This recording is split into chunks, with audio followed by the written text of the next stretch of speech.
This is the end.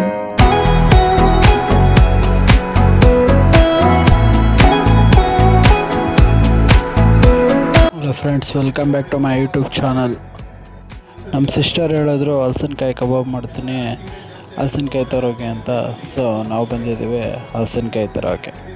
ಹಲಸಿನಕಾಯಿ ಸ್ವಲ್ಪ ಹೈಟಲ್ಲಿತ್ತು, ಕೈಗೆ ಎಟಕ್ಸ್ತಾ ಇರಲಿಲ್ಲ. ಅದಕ್ಕೋಸ್ಕರ ಏನೇನೋ ಟ್ರೈ ಮಾಡಿದ್ವಿ. ಜಸ್ಟ್ ಮಿಸ್ಸು ಹೊಗೆ ಹಾಕಿಸ್ಕೊಳ್ಳೋ ಪ್ರೋಗ್ರಾಮ್ ಇತ್ತು. ಹೆಂಗೋ ಮಾಡಿ ಕಿತ್ಕೊಂಡು ಬಂದ್ವಿ. ಕ್ಲೀನಾಗೆ ಕಟ್ ಮಾಡಿ ಇದನ್ನ ನಮ್ಮ ಅಕ್ಕನ ಕೈಲಿ ಕೊಟ್ಟರೆ ನೆಕ್ಸ್ಟು ನಮ್ಮ ಅಕ್ಕ ರೆಸಿಪಿ ಹೇಳ್ತಾರೆ ನೋಡಿ. ಹಲಸಿನಕಾಯಿನ ನೀಟಾಗಿ ನೀರಲ್ಲಿ ತೊಳ್ಕೊಳ್ಳೋಣ.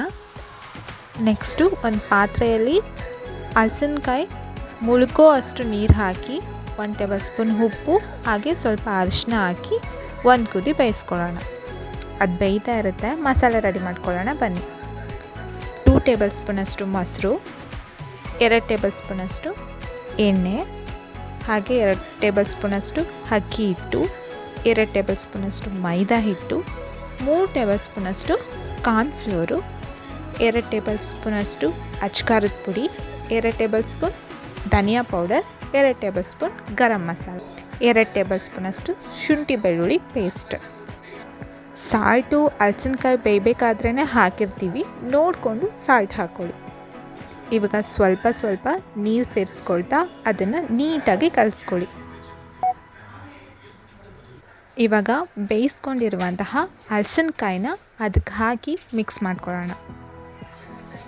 ಮಿಕ್ಸ್ ಮಾಡಿ 10 ನಿಮಿಷ ಮ್ಯಾರಿನೇಟ್ ಮಾಡೋಕ್ಕೆ ಇಡೋಣ. ಮ್ಯಾರಿನೇಟ್ ಆಗೋ ತನಕ ಎಣ್ಣೆ ಕಾಯ್ಸೋಕ್ಕಿಡೋಣ ಬನ್ನಿ.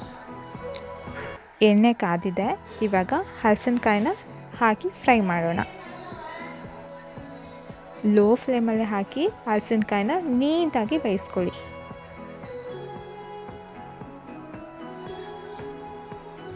ಹತ್ತು ನಿಮಿಷ ಬೆಂದಮೇಲೆ ಅದನ್ನು ತಗೊಂಡು ಹೇಗಿದೆ ಅಂತ ಟೇಸ್ಟ್ ಮಾಡಿ. ಟೇಸ್ಟ್ ಮಾಡೋಕ್ಕೆ ನನ್ನ ತಮ್ಮನಿಗೆ ಕೊಟ್ಟಿದ್ದೀನಿ, ಹೇಗಿದೆ ಅಂತ ನೋಡೋಣ ಬನ್ನಿ.